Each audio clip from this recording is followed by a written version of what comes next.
So we're working on a John Deere 7510 with the big heavy-duty Deere axle that they put in.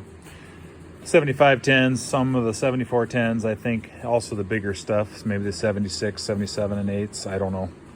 So we had a hub explode,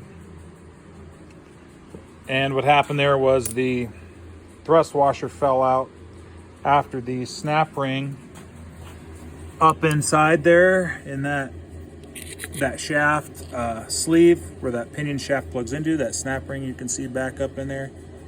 Maybe not. Right there. That snap ring came off and allowed that shaft to move farther away from the hub, and that thrust washer in turn fell out and went through the gears.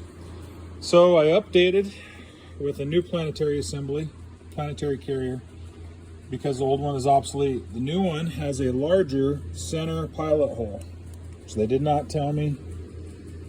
So had to wait and get a larger, it's a stepped up thrust washer. This is the old one, flat. The new one has got a step in it. So that goes down in there, maybe. And there it goes. See that slop in there?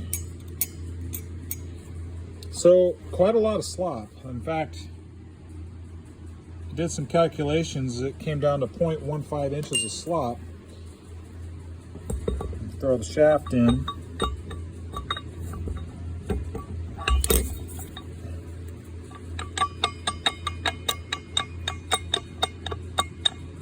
Quite a lot. So far, I've been told by 3 different Deere dealerships, several different answers. One dealership's telling me that's the way they are. That shaft will center in those gears, and that's how it's designed. The other 2 dealerships say, no, that's not how it's supposed to be.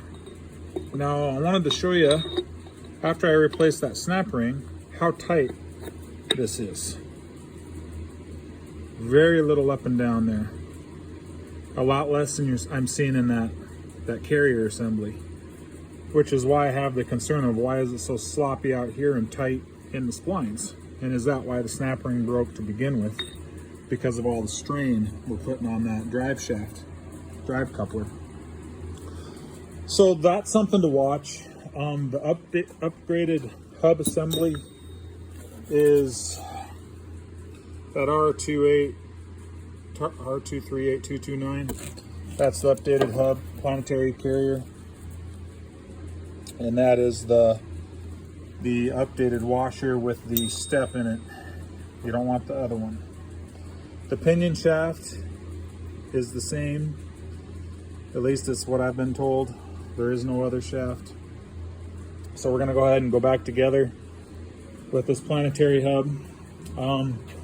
I put new bearings on the side that got blown up, and I had to build a tool to turn this to 130, I believe, foot-pounds, so that the rolling torque was correct. I mean, there is no rolling torque spec, it's just a preload torque on this nut, and that preloads those tapered roller bearings.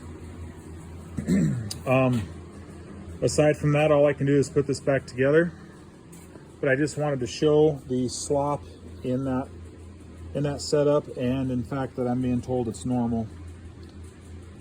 So we're going to go ahead and put it back together and hope that everybody's correct in their assessments that's where that's supposed to be. Just thought I would share that, and hope that might help somebody else going through the same issue. Thanks for watching.